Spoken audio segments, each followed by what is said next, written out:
Ne laissez pas le jeu vous jouer. Gardez le contrôle. Pariez responsable. CCL TV, votre cœur désire la victoire. Bienvenue chers téléspectateurs de la chaîne congolaise de la loterie. Aujourd'hui, nous allons vous présenter dans Spécial Cannes le Nigeria. Et alors au menu, le palmarès de l'équipe du Nigeria, le coach Augustin Eguavoen qui a été nommé à la place de M. Garnet Rohr, la poule de la qualification du Nigeria et ensuite le détail de la poule D.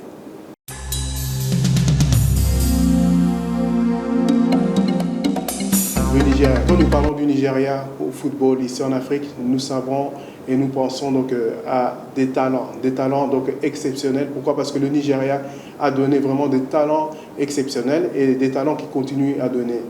Et nous faisons toujours référence aux grands joueurs de 1994 du Nigeria, les Yekini, les Amokachi, les JJ Okocha, les Amunike, les Georges Finidi, et les Babangida, et d'autres grands joueurs comme les Sunday Olise, les Ikpeba, Augustino et Eguavoen, le coach qui a été nommé dernièrement avec l'équipe du Nigeria, et sans oublier aussi le coach Stephen Keshi aussi, qui était un joueur en 1994 qui a remporté aussi la CAN en Tunisie.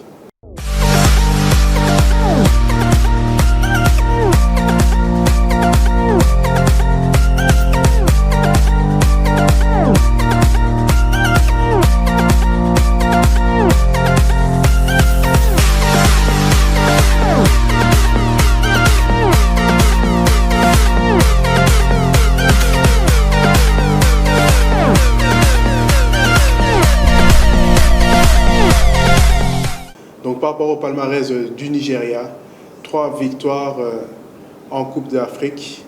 1980, victoire face à l'Algérie. 1994, victoire en Tunisie face à la Zambie, de Kalusha Mboualia. Et en 2013, une victoire face au Burkina Faso.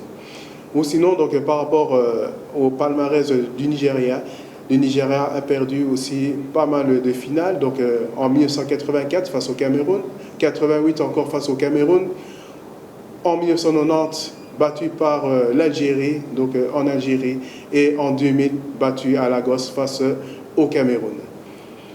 Voilà par rapport aux échecs du Nigeria, mais sans oublier aussi que le Nigeria c'est 15 podiums, 15 fois sur le podium en Afrique, c'est quelque chose vraiment d'exceptionnel. Si le Nigeria ne gagne pas, il est au moins sur le podium, dans la majeure partie des participations à la CAN, ce qui montre que le Nigeria vraiment c'est une forte équipe ici en Afrique, une grande cylindrée qu'il faudra compter pour la CAN au Cameroun.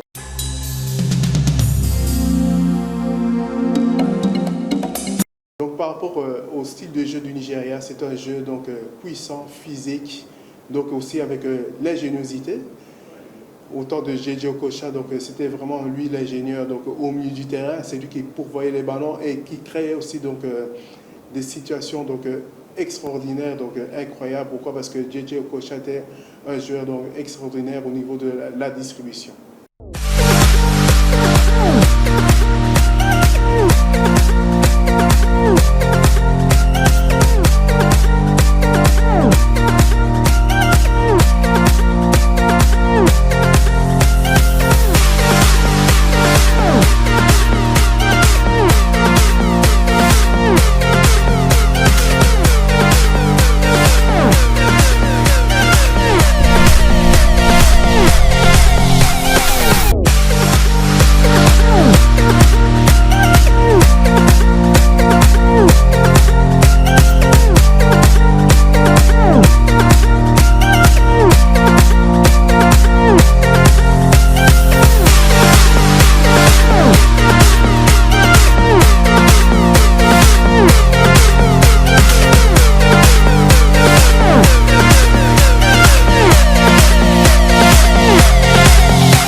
encore des grands joueurs comme Oziem qui joue à Naples.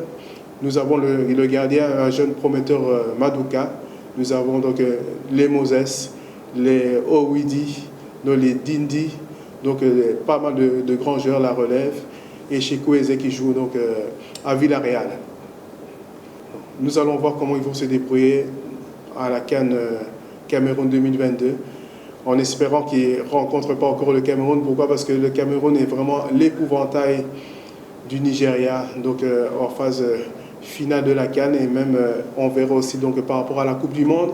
Nous verrons aussi donc dans la phase finale au niveau des barrages. Pourquoi? Parce que le Cameroun est dans le chapeau 2 et le Nigeria est aussi dans le chapeau 1. Peut-être que le Nigeria voudra aussi éviter donc le Cameroun afin de ne pas avoir vraiment des grands problèmes de qualification.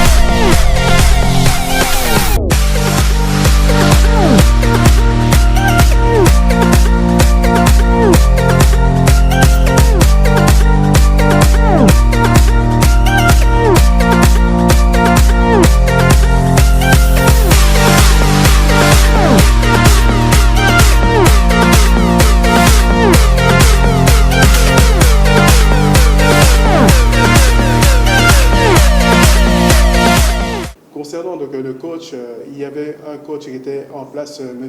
Garnet Rohr, qui était arrivé en 2016. Il a participé aussi à la Coupe du Monde avec l'équipe du Nigeria. Et dernièrement, donc un mois avant la CAN, il a été remercié donc par les dirigeants de la Fédération du Nigeria. Et en attendant, on a mis M. Egwavon Augustine donc, à la tête de l'équipe du Nigeria. C'est aussi un ancien joueur qui a gagné donc, la CAN 1994 avec cette grande équipe du Nigeria.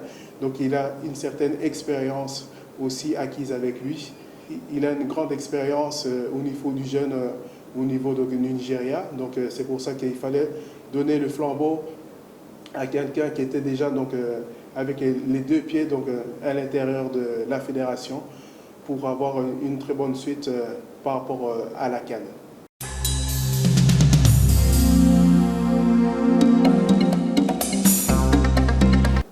Concernant donc les joueurs emblématiques du Nigeria, nous avons Rashidi Yekini avec 35 buts, le meilleur buteur donc, de l'équipe du Nigeria. Nous avons JJ Okocha, le magnifique meneur de jeu qui avait ébloui donc, par sa classe quand il jouait à Francfort. Je me rappelle qu'un jour, Oliver Kahn avait dit que JJ Okocha, un jour, nous a humiliés. Donc c'était extraordinaire ce que JJ Okocha pouvait faire. Donc tous ces passages au Paris Saint-Germain, donc, et puis après en Angleterre. Nous avons aussi donc, les Amunike, Daniel Amonkachi, Georges Finidi, les Baba Yaro, donc les Stephen Keshi, qu'il ne faut pas oublier, le défunt Stephen Keshi. Nous avons Chidi Mouanou donc, et Taribo West. Donc voilà pas mal de joueurs emblématiques du Nigeria. Le Nigeria donc, continue à briller, malgré qu'il y ait eu une petite descente. Mais je pense qu'ils vont pouvoir remonter donc, afin de pouvoir rebriller donc, au niveau africain.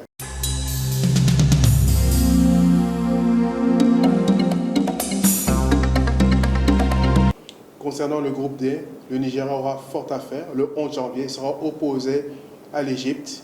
L'Égypte, c'est une équipe qui ne vient pas donc, pour jouer donc, à la CAN. Ils essaient toujours de pouvoir remporter donc, le trophée. Alors c'est une équipe bien structurée, bien huilée, donc l'équipe d'Égypte. Et ce sera vraiment un très grand match à pouvoir suivre. Pourquoi? Parce que c'est celui qui va conditionner donc, la suite du programme donc, par rapport à la poule. Et alors en deuxième match, le 15 janvier, il sera face au Soudan.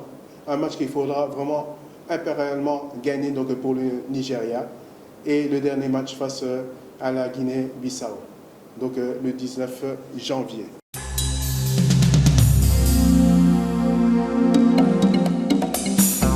Merci, chers téléspectateurs, d'avoir suivi donc, Spécial Cannes, notre premier numéro de l'année 2022. Et je passe aussi un tour donc, pour pouvoir saluer M. Itouma, donc, qui est derrière la caméra, M. Caleb et M. Idriss Kalombo. À nous revoir à notre prochain numéro.